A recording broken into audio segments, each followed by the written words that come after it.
Le président russe Vladimir Poutine s'est entendu ce dimanche par téléphone avec le président de transition du Mali, Assimi Goïta, pour évoquer notamment la lutte antiterroriste et la crise au Niger, a déclaré le Kremlin.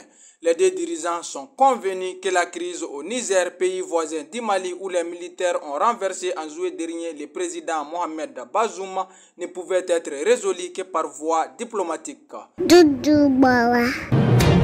Le Conseil national du patronat du Mali, CNPM, a organisé ce vendredi 8 septembre un atelier de sensibilisation. Cet atelier, présidé par Moussadek Bali, président du CNPM, vise à renforcer la capacité des acteurs du secteur privé afin qu'ils s'adaptent aux réalités climatiques changeantes et à contribuer à la préservation de l'environnement. Sur le plan international, Emmanuel Macron a renouvelé son soutien à Mohamed Bazoum face aux militaires qui ont renversé Bazoum. Les forces françaises au Niger ne seront déployées que si le président Mohamed Bazoum, jugé comme le chef d'État légitime par Paris, le décide, déclare Emmanuel Macron ce dimanche 10 septembre avant de témoigner son soutien à son homologue renversé en juillet dernier.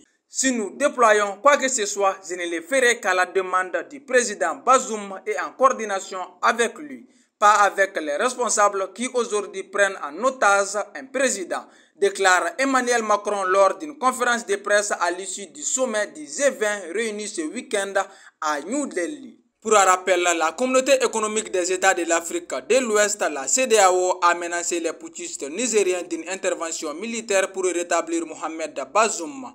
Une décision soutenue par la France qui compte environ 1500 soldats dans ces pays sahéliens dans le cadre de la lutte anti-djihadiste. Le Mali, en revanche, mise en garde contre toute intervention extérieure au Niger. Au même moment, le régime militaire nigérien a accusé ce samedi la France de déployer ses forces dans plusieurs pays ouest africains en vue d'une agression contre le Niger. La France continue de déployer ses forces dans plusieurs pays de la communauté économique des États de l'Afrique de l'Ouest, CEDEAO, dans le cadre des préparatifs d'une agression contre le Niger qu'elle envisage en collaboration avec cette organisation communautaire, a déclaré un membre du régime, le colonel-major Amadou Adraman, dans un communiqué lu à la télévision nationale. Au Maroc, le bilan du tremblement de terre grimpe à 1037 morts. Le violent tremblement de terre a également fait 1204 blessés, dont 721 sont dans un état critique, a indiqué le ministère de l'Intérieur ce samedi par voie de communiqué.